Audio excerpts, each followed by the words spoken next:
स्वागत है आप सभी का तो राजपूत वेल्थ में। देखिए, सबसे बड़ी समस्या हमारे साथ में क्या होती है, हमने सारे मूविंग एवरेज यूज करके देख लिए। अगर आपको पता होगा तो सारे मूविंग एवरेज यूज करके देख लिए, सारे इंडिकेटर यूँ माने तो सारे इंडिकेटर आपने भी लगा लगा के यूज करके देखे होंगे, लेकिन प्रॉफिट हो ही नहीं रहा होगा। प्रॉफिट कहीं पर प्रॉफिट होता है तो आप एग्जिट कर जाते हो और कहीं पर लॉस बड़ा हो जाता है। तो ये सारे का सारा प्रॉब्लम क्या है, ये सारा का सारा जो हमारा माइंड का है, जो साइकोलॉजी है, हमारा जो साइकोलॉजी है वो हमारा ऑपरेटर के साथ में मिसमैच हो रहा है, उसी की वजह से ये होता है। तो हम लोग किस तरह से ऑपरेटर के साथ ट्रेड करें, किस तरह से ऑपरेटर को पकड़ें, ये सारी सारी बातें इस वीडियो में हम लोग करेंगे। तो प्लीज़ यार वीडियो में बने रहिए। अगर वीडियो पसंद आए तो लाइक शेयर कमेंट करना मत भूलिएगा।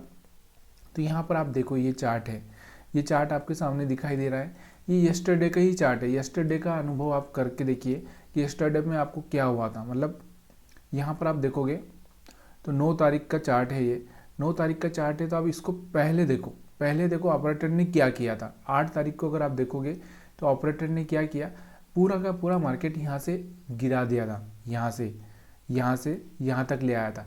अब जो भी लोग सेल करके गए होंगे, जो मान लो ऑपरेटर हो या ऑपरेटर के साथ वाले हो, तो उनके एसएल कहाँ कहाँ पड़े थे, यहाँ पर पड़े हैं। अब बहुत सारे लोगों को एसएल पता नहीं है, तो मैं एसएल के बारे में बता देता हूँ कि एसएल मतलब स्टॉप लॉस हंट करना। मतलब जो हम लोग क्या करते हैं, हम मान लो मैंने यहाँ ट्रेडिंग ले लिया, मान लो यहाँ पर मैंने सेल कर दिया, तो मैं क्या चाहूँगा कि मार्केट का यहाँ पर एसएल लगा देता हूँ और नीचे जितना जाएगा उतना ठीक है। तो यहाँ पर मैं एसएल लगाता हूँ, तो इसी को बोलते हैं हम एसएल। तो ये एसएल क्या होगा, अगर मान लो ऊपर आया मार्केट तो हिट हो जाएगा, ऑटोमेटिक ही हो जाएगा सिस्टम से। तो इसको हम बोलते हैं स्टॉप लॉस हंटिंग। तो ये समझने की कोशिश करो कि पिछले दिन एसएल कहाँ पे पड़े थे और आगे एसएल कहाँ पर मिलेंगे। जो ऑपरेटर होता है ना, उसको क्या चाहिए, देखिए वो चाहता है कि दूसरे के एसएल कहाँ पर पड़े हैं। वो क्या चाहता है कि आपके एसएल कहाँ पर पड़े हैं, उसके हिसाब से वो काम करता है, उसके हिसाब से वो बाय करेगा, उसके हिसाब से वो सेल करेगा। अब हम यहाँ पर देखते हैं, यहाँ पर क्या हुआ था, यहाँ पर इस चार्ट को देखो, तो यहाँ पर उसको पता था कि आपके जो बायर्स थे, यानी कि आप बायर्स थे, उनके एसएल यहाँ पर पड़े थे, कहाँ पर, यहाँ पर पड़े थे। तो उसने क्या किया, मार्केट को धीरे धीरे आपको यहाँ से क्या किया, एक ब्रेकआउट दिखाया। आपने यहाँ से फिर से एक नई पोजीशन भी बना ली होगी, यहाँ पर भी लोग पोजीशन बना के बैठे होंगे। यहाँ पर उन्होंने ब्रेकआउट पे, क्योंकि यहाँ पर आएगा, उनको पता था कि यहाँ से इस तरह से घूम जाएगा, या फिर आपको यहाँ से ये घूमा होगा, तो यहाँ पर लोगों ने बाइंग किया होगा। अब यहाँ से आपको बाइंग करवा दी उसने, यहाँ से आपको लगा होगा कि मार्केट सच में यहाँ से आया, यहाँ से थोड़ा प्राइस एक्शन बनाया, फिर ऊपर जाएगा और यहाँ से एक अच्छा सा मोमेंटम देगा, और आपने यहाँ पर बाइंग करके रखी होगी। और ऑपरेटर की सोच देखो, ऑपरेटर को पता है कि आप यहाँ पर बाइंग करोगे, तो उसने क्या किया, सीधे मार्केट यहाँ पर ओपन किया और यहाँ से ऊपर देखो, यहाँ से अगर आप देखोगे तो यहाँ से भी इसने एक ब्रेकआउट दिया और यहाँ से भी एक अच्छा सा कैंडल बनाया था। और इस कैंडल बनाने के बाद में मार्केट ने को क्या किया, उसने क्या किया, उसने पूरा पूरा मार्केट नीचे गिरा दिया। जहाँ पर आपके एसएल थे, यहाँ पर, और अगर हम पीछे की बात करें और भी, तो यहाँ पर आपको दिख रहा होगा, यहाँ वाले लोगों के भी सबके एसएल खा लिए। अब आप क्या सोचोगे कि मार्केट तो यार इतना गिर चुका है, मार्केट तो अभी और प्राइस एक्शन बना के इस तरह से गिरेगा। तो आप यही प्लान करोगे कि मेरे को किस तरह से यहाँ से ट्रेड करना है। तो आप यहाँ से, जैसे आप यहाँ से सेलिंग का प्लान करते हो, अगर यहाँ पर देखो यस्टरडे आपने यहाँ पर क्या सोचा होगा कि यहाँ से देखो मार्केट ने क्या किया, पहला ही ओपन होते ही यहाँ से एक पहला रेड कैंडल बनाया, तो आपको लग गया होगा कि मार्केट तो और भी नीचे जाने वाला है। तो आपने यहाँ से क्या किया होगा, यहाँ से अगर आप देखोगे तो यहाँ से आपने क्या किया होगा, एक सेलिंग बनाया होगा। ये जो रेड कैंडल जो पहला कल जो ओपन हुआ था ना मार्केट, यहाँ पर पहला जो रेड कैंडल ही बना था, इस कैंडल पर आपने सेलिंग किया होगा। सेलिंग करने के बाद में ऑपरेटर ने क्या गेम खेला आपके साथ में, आपको सेलिंग करवाया और उसने बाइंग कर दिया। यहाँ से आपका एसएल खा लिया, क्योंकि मार्केट के पास में ऊपर एसएल पड़े हैं बहुत, मार्केट ऊपर जा नहीं सकता अभी इतनी आसानी से, और नीचे मार्केट जा नहीं सकता क्योंकि नीचे एसएल नहीं है, और ऊपर मार्केट जा नहीं सकता क्योंकि उसका ट्रेंड अलग घूम रहा है। तो मार्केट में यहाँ पर क्या किया, आपका एसएल करवाया, फिर आपको लगा होगा कि यहाँ से एक ब्रेकआउट कर रहा है, तो आपने बाइंग का प्लान किया हुआ। फिर मार्केट ने क्या किया, फिर यहाँ से नीचे आया और आपका फिर से यहाँ पर जो बाइंग किया हुआ आपने, यहाँ से ब्रेकआउट पे आपको बाइंग किया हुआ, तो आपने यहाँ से फिर आपका यहाँ पर एक एसएल खा लिया। फिर यहाँ पर, तो यहाँ पर फिर अभी मार्केट ने क्या किया, आपको फिर से यहाँ पर क्या बोला हुआ कि कि सेल करो, मतलब ऑपरेटर ने आपको सेल करवाया। तो फिर मार्केट ने क्या किया, यहाँ पर ऑपरेटर ने सेल किया, आपने तो बाइंग किया तो ऑपरेटर ने सेल कर दिया, नीचे आ गया। अभी आपने यहाँ पर सेलिंग किया होगा क्योंकि आपको लगा होगा कि इतना ट्रेंड आ चुका है, मतलब मार्केट नीचे गिरेगा। फिर मार्केट ने, ऑपरेटर ने फिर बाइंग कर दिया, फिर आपका एसएल करवा दिया, फिर आपकी हिम्मत ही खत्म हो चुकी है। अब इसके बाद आपकी हिम्मत ही खत्म हो चुकी है क्योंकि आपके 4 बार एसएल हिट हो चुके हैं। कितनी बार? 4 बार। 4 बार एसएल हिट हो चुका है, मतलब आपकी हिम्मत खत्म हो चुकी है। अब आप क्या करेंगे? आप कुछ नहीं करेंगे, आप चुपचाप बैठे रहेंगे। ये करेंगे तो इस तरह से यहाँ पर करेंगे, तो यहाँ बीच में करोगे ना तो आपको रिस्क रिवार्ड मिलेगा ना कुछ नहीं मिलेगा, ऐसे ही पागल हो जाओगे। तो इस तरह से लोग क्या करते हैं, फ्रस्ट्रेट हो जाते हैं और शेयर मार्केट को छोड़ के भाग जाते हैं। यही सबसे बड़ा प्रॉब्लम है। इसलिए ना सबसे पहली चीज़ है कि उस मार्केट को समझना बहुत ज़रूरी है, उसकी चाल को समझना बहुत ज़रूरी है। तो वो चाल मैं आपको यही बता रहा हूँ कि भाई अगर आपको ये समझ में नहीं आ रहा कि एसएल कहाँ पड़े हैं तो चुप बैठो, मत करो कुछ भी ट्रेडिंग वेडिंग। अगर आपको समझ में आ रहा है कि एसएल कहाँ पड़े हैं और किस तरह से ऑपरेटर अपनी साइकोलॉजी की, देखो यहाँ पर पहली कैंडल जब रेड बनी तो आपको चुप बैठना ज़रूरी है। क्यों? या फिर आपको ये समझना ज़रूरी है कि मार्केट में क्या हो रहा है। तो यहाँ से चुप बैठना ज़रूरी था। इसलिए अगर आप चुप बैठे होते तो यहाँ पर आपको, और यहाँ पर भी आपको पता था कि यहाँ से मार्केट ट्रैप कर रहा है, तो यहाँ पर भी चुप बैठना है आपको ना। ये समझ में ना आए ना तो फिर आपको क्या करना है, देखो जैसे ही हाई ब्रेक किया, आप हाई ब्रेक करने के बाद में आपको एक रिट्रेसमेंट, देखो यहाँ से एक बहुत छोटी सी कैंडल है, देखो ऑपरेटर की साइकोलॉजी को पकड़ना है। तो देखो ये ब्रेकआउट करवाएगा, ब्रेकआउट करवा के यहाँ से एक रेड कैंडल बनाएगा। रेड कैंडल बनाने के बाद में आप क्या कर सकते हैं, सेल कर सकते हैं। तो यहाँ से आपको क्या होगा कि यहाँ से आपको मान लो ये कैंडल दिखी आपको, तो यहाँ से, तो इसका जो टॉप है ना, यहाँ का एसएल रख लीजिए और यहाँ से इस कैंडल पर सेल कर दीजिए। तो यहाँ से आपको दिख रहा होगा रिस्क रिवार्ड एक अच्छा सा 1:2 आपको मिल चुका है, समझ में आया होगा। उसके बाद में अगर हम बात करें, यहाँ पर देखो एसएल ख़त्म हो चुके हैं नीचे, तो यहाँ पर आप चाहें तो यहाँ पर आप क्या कर सकते हैं, बाइंग कर सकते हैं। रिस्क रिवार्ड आपको कितना रखना है, आपको ये भी पता होना चाहिए कि मेरे को यहाँ का एसएल रखना है, यहाँ से प्रॉफिट लेना है, फटाफट निकल जाना है। फिर से आपको यहाँ से आपको दिख रहा होगा कि मार्केट ने फिर से इन लोगों के एसएल निकाल दिए थे। यहाँ से आपको दिख रहा होगा ये लोग जो थे ना, एसएल निकाल दिए, इनका एसएल ख़त्म कर दिया। तो यहाँ से आपको फिर से क्या करना चाहिए था, यहाँ से सेलिंग करना चाहिए था। देखो एक प्राइस एक्शन के हिसाब से भी आपको ये चीज़ भूलना नहीं चाहिए कि प्राइस एक्शन किस तरह से काम करता था। यहाँ से आपको एक रेड कैंडल बना था, सेलिंग करना था, टारगेट यहाँ तक का रखना था। उसके बाद में फिर यहाँ से आपको दिख रहा होगा तो यहाँ पर आपको एक ग्रीन कैंडल बन रहा है, तो यहाँ से एसएल ख़त्म हो चुके हैं, तो यहाँ से फिर आप बाइंग कर सकते थे। देखिए ये सब देखो भरोसा नहीं होगा। अगर आपको लग रहा है ना कि ये सारी चीज़ें ना आपको करने में भरोसा नहीं आएगा, आपका जो कॉन्फिडेंस है ना वो नहीं आएगा। क्यों नहीं आएगा? उसके पीछे का कारण क्या है? क्योंकि आपकी साइकोलॉजी नहीं है, आपका दिमाग वैसा है ही नहीं ना। ऑपरेटर क्या करता है, पूरा अपोजिट करता है। तो यहाँ से जैसे लो ब्रेक किया तो आप सोचो कि मार्केट तो नीचे जाएगा, जबकि आपका जो दिमाग है ना वो उल्टा चल रहा है। यहाँ से लो ब्रेक किया मतलब आप क्या सोचोगे कि मार्केट नीचे जाएगा, जबकि मार्केट ऊपर गया।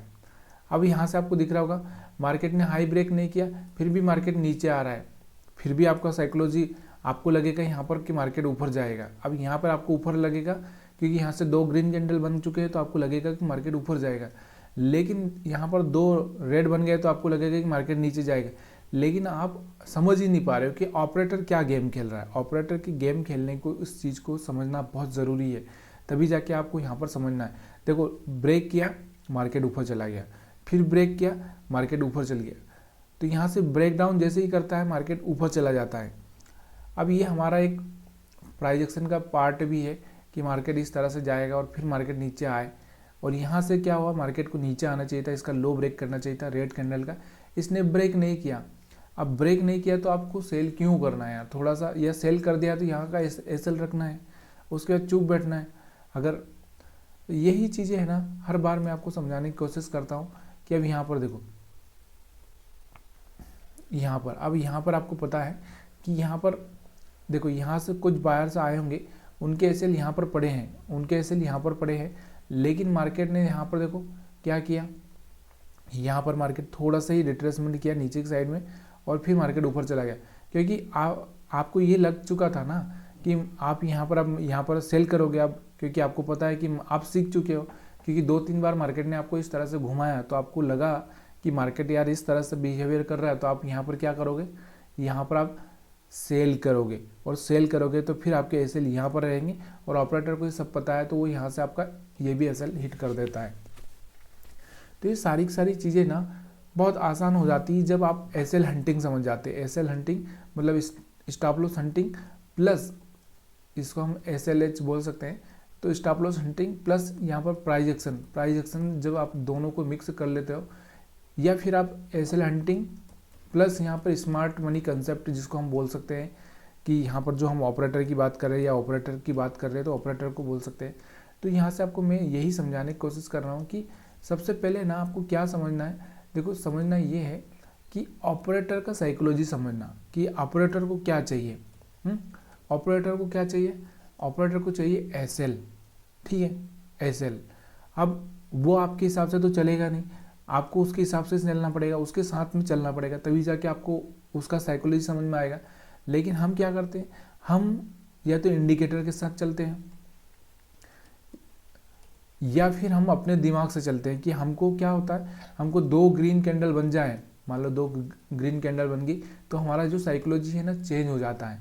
अगर 2 रेड कैंडल बन गई तो हमारा जो साइकोलॉजी है ना वो चेंज हो जाता है। तो ये जो हमारा साइकोलॉजी है, ये हमारा दिमाग है, या हमारे मन में जो भी चीज़ें हैं, हमारा सिस्टम चेंज नहीं होना चाहिए। हमारा सिस्टम ना ऑपरेटर की थिंकिंग के साथ मैच होना चाहिए। जिस दिन आपका ऑपरेटर की थिंकिंग के साथ दिमाग मैच हो जाएगा, उस दिन आपको एक अच्छा सा पैसा बनाने का मौका मिलेगा और आप फिर लॉस नहीं करोगे। क्यों नहीं करोगे, अगर लॉस हो भी गया, मान लो किसी एक ट्रेड में आपका गलत लॉस भी हो गया, तो आप ना अगली बार से ना प्रॉफिट, तो दूसरे में आप प्रॉफिट कर लोगे। देखो, यहाँ से आपको दिखा एक ब्रेकआउट हो रहा था, यहाँ पर सेल हो गया, यहाँ से एक ब्रेकआउट हो रहा था, नीचे की साइड में ब्रेक डाउन हो रहा था, तो यहाँ से आपने क्या किया, बाई कर दिया। यहाँ से फिर एक ब्रेक डाउन हुआ था, यहाँ से आपने फिर बाई कर दिया, क्योंकि आप जानते हो कि एसएल नीचे नहीं है, इसी वजह से ये सब चीज़ें चल रही है। अब आपको पता है कि यहाँ पर एसएल पड़े हैं, तो ऑपरेटर क्या करेगा, जहाँ पर लोग सेल करेंगे उनको यहाँ तक निकालने के लिए यहाँ तक आता है। तो ये सारी की सारी चीज़ें ना आसान हो जाती है जब ऑपरेटर के साथ आपकी थिंकिंग मैच हो जाती है। तो ऑपरेटर के साथ थिंकिंग मैच करने के लिए आपको मेरे और भी वीडियो देखना पड़ेंगे, तभी जाके आपको ये सब चीज़ें समझ में आएगी। इतनी आसानी से आपको समझ में नहीं आएगी। तो सिंपल सी इस चीज़ का भी आपको इतना ही ध्यान रखना है कि अगर आपको पहले है ना कहीं पे भी अगर आप पैसा बनाना है, तो पहले आपको एक थोड़ा सा सपोर्ट रेजिस्टेंस बना लेना है। क्योंकि सपोर्ट रेजिस्टेंस थोड़ा सा बना लोगे आप, तो ये देखो यहाँ पर एक सपोर्ट बना लिया हमने, यहाँ पर हमने क्या किया, यहाँ पर आपने एक रेजिस्टेंस बना लिया, ठीक है, ये वाला। तो यहाँ से आपको इस चीज़ का ध्यान रखना है कि मार्केट में मल्टीपल ट्रेड भी नहीं करना है आपको। अगर आपको समझ में आ रहा है तो यहाँ पर आपको देखो, ये इसको अगर मैं यहाँ तक खींच दूँ तो यहाँ तक आपको दिखेगा, यहाँ तक ये वाला, ठीक है।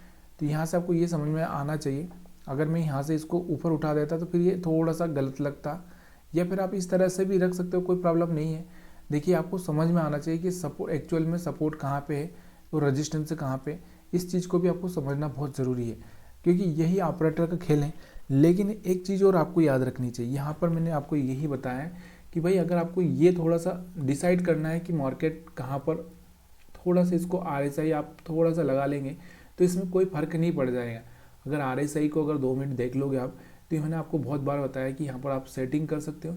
कौन सा सेटिंग करना है, 70 लगाना है RSI का ओवरबॉट में, और यहाँ पर ओवरसोल्ड में आपको लगाना है 30। तो ये सेटिंग अगर आपने कर दी तो इसके बाद में आपको थोड़ा सा गाइड हो जाएगा कि आपको कहाँ बाइंग करना है और कहाँ बाइंग नहीं करना है। तो यहाँ से आप देख सकते हो, देखो ये देखो, अब यहाँ पर मैंने क्या किया है, ये देखो, अगर हम बात करें यस्टरडे के चार्ट की, ठीक है, यस्टरडे के चार्ट की अगर हम बात करें तो यहाँ पर आप देख सकते हो कि ये वाला एरिया अगर हम बात करें, मार्केट यहाँ से खुला था अपना, यहाँ से, तो ये वाला एरिया अपना बाइंग जोन वाला था। अब यहाँ पर आप क्या करोगे, सेल करोगे यहाँ पर तो फंसोगे ना, बाइंग जोन वाला है, क्योंकि हमारा RSI कहाँ पर चल रहा है, 30 के आसपास ही था। उसके बाद में अगर हम बात करें यहाँ पर, तो ये भी हमारा एरिया जो है यहाँ पर पहुँचा ही नहीं था। कहाँ पर नहीं पहुँचा था, 70 के आसपास पहुंचा ही नहीं और आप यहाँ पर पहले से सेल करने लगे, या फिर यहाँ से कोई प्राइस एक्शन बराबर से हुआ ही नहीं, या किया भी है तो थोड़ा सा यहाँ से आपको प्रॉफिट मिल रहा है ना, ये प्रॉफिट लेके निकल जाइए। यहाँ पर अगर ये रेड कैंडल बनने के बाद आपने यहाँ पर सेल किया 1:2 आपको मिल चुका है यहाँ से निकल जाइए। ज़्यादा टारगेट मत सोचिए, क्योंकि पहले है ना छोटा छोटा प्रॉफिट लेना बहुत ज़रूरी है। अगर आप यही चीज़ें देखोगे, थोड़ा सा RSI का सपोर्ट लेना ज़रूरी है। देखो यहाँ पर आपको दिख रहा होगा, यहाँ पर RSI हमारा कहाँ आ चुका था, कहाँ पे आ चुका था 30 के आसपास। तो ये बाइंग जोन था, यहाँ पर सेलिंग जोन नहीं था। ऊपर गया, यहाँ पर प्राइस एक्शन होने ही वाला है। आपको ये पता होना चाहिए कि प्राइस एक्शन कहाँ पर होगा। यहाँ पर प्राइस एक्शन हुआ, यहाँ से आप एग्जिट कर सकते हो। फिर उसके बाद में अगर हम बात करें, यहाँ पर आपको दिख रहा होगा, तो यहाँ पर भी आप एक सेलिंग का प्लान कर सकते हो, यहाँ पर एक बाइंग का प्लान कर सकते हो। थोड़ा सा RSI का अगर हेल्प ले लिया ना, तो और आपकी ट्रेडिंग ना बहुत ईजी हो सकती है। अब ये थोड़ा सा अगर आपको कंटिन्यू नॉलेज चाहिए तो आपको कमेंट करना पड़ेगा, लाइक करना पड़ेगा यार, शेयर करना पड़ेगा, तभी जाके थोड़ा सा मेरे को भी मोटिवेशन आएगा। तो प्लीज़ यार, चैनल की हेल्प के लिए आप थोड़ा सा ये लाइक शेयर कमेंट करना मत भूलिए प्लीज़ यार।